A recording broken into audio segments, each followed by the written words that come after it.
이 I 기업은요, 혈당 측정기 제조기업입니다. 2000년에 법인을 설립하고요. 임직원 수는 약 750명이 됩니다. 코스닥에 상장된 기업이게 되고요. ESG적인 부분에서 고객의 요구사항이 있었습니다. 글로벌 헬스케어 회사에서 자신의 공급업체에게 ILO, 노동협약이죠.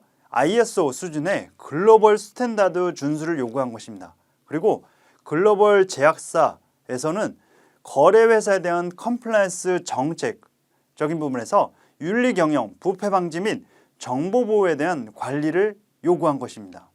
이에서 이 기업은요, 여러 가지 실천적인 부분에서 ISO 14001 환경경영 시스템과 ISO 45001 안전보건 시스템, 그리고 ISO 27001 정보보안을 인증받았습니다. 그리고 글로벌 스탠다드로 검토하고 있습니다. 추가적으로 글로벌 스탠다드에 맞는 환경, 안전보건, 정보보안, 노동, 그리고 추가적으로 앞으로 시행될 반부패와 컴플라이언스 시스템을 준수하고 준비하고 있습니다.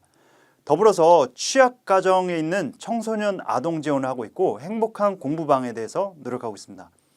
여러 가지 캠페인을 활동하고 있고요. CEO의 윤리 경영과 ESG 경영 선포, 그리고 윤리 경영실을 구축하고 운영하고 있습니다. 임직원의 윤리 교육을 철저히 하고 있고요. 여러 가지 내부 고발 제도를 운영하고 있습니다. 적극적인 ESG와 CSR 경영이 기업의 신뢰도 향상과 브랜드 평판이 강화되면서 글로벌 바이어와 지속적으로 계약이 유지되고 관계가 개선됐다는 계기가 된 것입니다. 자, 이 기업은요, 기능성 폴리머 전문 소재 기업입니다. 2000년에 법인을 설립했고요. 매출액의 약 30에서 40%가 해외로 수출하고 있는 상황입니다.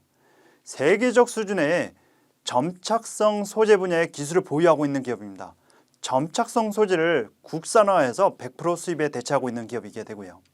바이어의 요구사항은 미국의 대기업과 A사와 관련돼서 6개월의 제품 수출 협약 중에서 품질과 가격은 합리적으로 요청하였고요. 본 발주 시점에서 에코바디스의 CSR 평가자를 요구한 것입니다. 그렇기 때문에 여러 가지 실천적인 부분에서 CSR 경영과 관련해서 에코바디스 평가를 준비하고 전혀 상황이 안 됐었습니다. 매우 당혹스러운 상황이었었고요. 40여 페이지의 요구사항이 있었습니다. 이 요구사항이 리퀘어먼트적인 부분에서 설문사항에 대해서 대응이 관건이었습니다. 그래서 긴급히 여러 기업들을 다니면서 그리고 전문가의 도움을 받아서 수출 기업의 CSR 경영에 대해서 긴급 대응을 하고 이 부분을 준비해서 1개월의 전문가 지도를 받아서 에코바디스의 평가를 대응 완료했습니다. 1개월의 짧은 평가 기간임에도 불구하고요. 드디어서 에코바디스로부터 실버 등급을 받았습니다. 실버 등급이 물론 높은 등급은 아니지만 기본 이상의 등급을 받음으로써 고객에게 성공적으로 계약을 체결하게 되는, 수출하게 되는 계기가 된 것입니다. 정부 지원 사업을 통해서 적극적으로 활용했고요. 고객의 요구에 성공적으로 대응했습니다. 이를 통해서 기업은 ESG 경영 전반에 대해서 관리 체계를 구축하게 된 계기가 된 것입니다. 자, 실패 사례를 살펴보도록 하겠습니다. 이 A사는요, 소규모 가구 업체입니다. 미국 글로벌 유통회사에 가구를 납품하는 중견기업이게 됩니다. 바이어의 요구사항은 분명했습니다. 미국 바이어와 지속적인 거래를 해오던 중 ESG 관련해서 평가 자료를 요구한 것입니다. 실천사항으로는요, ESG 경영평가 관련돼서 준비가 전혀 안 됐었습니다. 심사비가 약 200만 원 정도 요구하였고요. 평가를 받았습니다. 대응 결과는 단계에서 기본적인 평가 단계에서 외국의 근로자 숙소 안전심사 항목에서 부적합 평가를 받게 돼서 납품이 무산된 계기가 된 것입니다. 즉 비용 때문에 이런 부분에 대해서 ESG 경영이 준비가 안 됐던 사례입니다. 외국인 근로자 고용 시 노동 인권 분야에 대해서 중점 관리가 필요했는데 이 부분을 지키지 않았던 것입니다. CSR, ESG 평가 대응을 위한 전담 인력 체계가 부족했고요.